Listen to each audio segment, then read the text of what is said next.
ఈరోజు సాయంత్రం 7:30-8 మధ్యలో ముగ్గురు వ్యక్తులు వచ్చి కేవీఆర్ మా ఇంటి దగ్గర బయట కూర్చుంటే మెడబట్టుకొని కిందకి లాక్కొచ్చారు. నేను అడ్డుకోగా నన్ను బలవంతంగా తోసేస్తున్నారు. కిందకి తీసుకెళ్ళి కారు ఎక్కించే ప్రయత్నం చేశారు. నేను లోకల్ పోలీసులు ఉంటేనే కారు ఎక్కనిస్తానని అడ్డుపడ్డాను. కారుకు అడ్డంగా నించున్నాను. ఆ సిఐ పోలీస్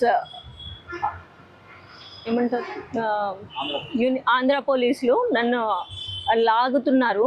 అయినా నేను వదలకుండా పట్టుకోగా మా కాలనీ వాళ్ళందరూ అడిగితే లోకల్ పోలీసులు ఎవరు లేరు కదా అంటే అప్పుడు లోకల్ పోలీసులకి ఇన్ఫామ్ చేశారు. లోకల్ పోలీసులు వచ్చాక మేము అక్కడికి అరుణ్ నగర్ పోలీస్ స్టేషన్కి తీసుకెళ్ళి అక్కడ లోపల కూర్చోబెట్టి మాట్లాడి మీ వాళ్ళు వచ్చిన తర్వాతే మేము పంపిస్తామని చెప్పారు. కానీ ఇక్కడికి వచ్చాక చూస్తే నా కార్ దిగగానే వెహికల్ దిగగానే వాళ్ళ ఆంధ్ర పోలీసుల ప్రైవేట్ వెహికల్లో మా కేవీఆర్ని ఎక్కించేసి నన్ను ఏమో ఇద్దరు లేడీ కానిస్టేబుల్ పట్టుకున్నారు, నన్ను అడ్డుకున్నారు. నేను ఎంత ఏడుస్తున్నా వినలేదు. నా పిల్లలు అక్కడ రోడ్డు మీద వదిలేసి ఇక్కడ వచ్చి పోలీస్ స్టేషన్లో నించున్నాను. ఈ వెళ్ళే దారిలో పోలీసులు నా భర్తని ఏమైనా చేస్తే మా ఫ్యామిలీకి, నా కుటుంబానికి, నా పిల్లలకి దిక్కెవరు? ఎవరిది బాధ్యత? లాకప్ డెత్ లాంటివి అవన్నీ చేస్తే ఏం చేశారు?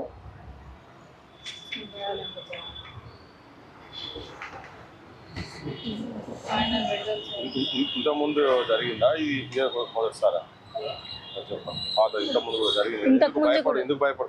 ఇంతకుముందు కూడా ఒకసారి కర్నూలులో ఇదే ఒక న్యూస్ విషయమై కేసు అయితే అక్కడికి మా హస్బెండ్ నా భర్త తనంతటా తాను వెళ్ళి ఎంక్వైరీకి అటెండ్ అయితే అక్కడ 3rd డిగ్రీ ప్రయోగించారు. కాబట్టి ఈ కేసులో భయపడి పోలీస్ స్టేషన్ వెళ్ళలేకపోయారు.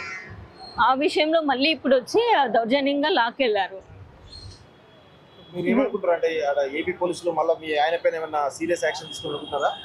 అదే భయం వేస్తుంది. ఇంత చిన్న కేసు, అది హత్య కాదు, రేపిస్ట్ కాదు, దొంగతనం చేసింది కాదు, జస్ట్ జర్నలిజం తన ప్రొఫెషన్ తను చేశాడు. దానికి ఇంత కేసు చేసి ఇంత తీసుకెళ్లారు. ఆ దారిలో ఏం చేశారో, లాకప్ డెత్ చేశారో, ఏం చేశారో అని చాలా భయంగా ఉంది. ఎవరికి చెప్పాలి? ఇప్పుడు తనకి ఏమైనా అయితే బాధ్యులు ఎవరు? కేసు పెట్టి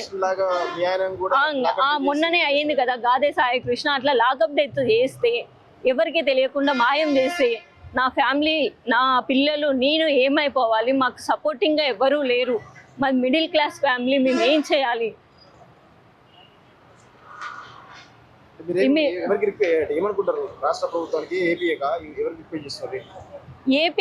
ఏపీకితో పాటు రాష్ట్ర ప్రభుత్వానికి కూడా, మన తెలంగాణ రాష్ట్ర ప్రభుత్వానికి కూడా రిక్వెస్ట్ చేసుకుంటున్నాము. మాకు కొంచెం ఏదైనా సహకారం అందిస్తే బాగుంటుందని, తనకి ఏమీ జరగకుండా తన కోసం ఏమైనా హెల్ప్ చేస్తే బాగుంటుందని నేను అనుకుంటున్నాను.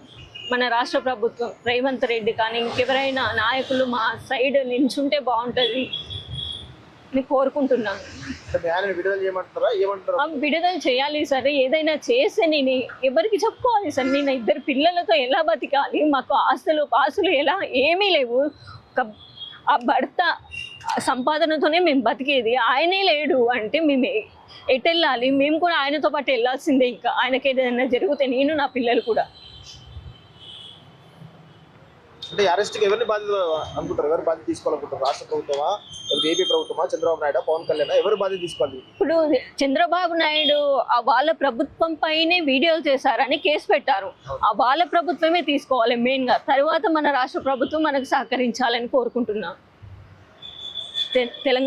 ఆంధ్ర ప్రభుత్వం చంద్రబాబు నాయుడు నాయకత్వంలోనే ఈ కేసు అయింది.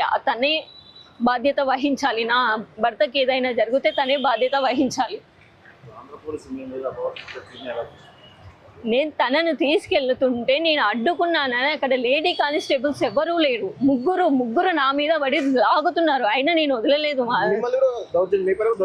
లాగుతున్నారు, పట్టుకొని లాగేస్తున్నారు. ముగ్గురు లాగేస్తున్నారు. లేదు, ఎవ్వరు చూడట్లేదు, లాగుతున్నారు. అసలు ఎంత లాగుతున్నారంటే మెట్ల మీద ఇంకా వీడియోలు లేవు, కిందకు వచ్చిన తర్వాతే వీడియోలు ఉన్నాయి. మెట్ల మీద అయితే అసలు ఎట్లా తోసేస్తున్నారంటే కింద పడినా ఏమన్నా అయ్యేది, పడలేదు. ఆ సిచ్యువేషన్కి అయ్యింది. కనకరించలే. నేను, నా పిల్లలు రోడ్డు మీద ఎంత ఏడుస్తున్నామంటే నా పిల్లలు ఏడుస్తున్నారు. అస్సలు పట్టించుకోలేదు. మీరు అడ్డుకుంటున్నారు, మిమ్మల్ని కూడా తీసుకుపోతామని అంటున్నారు.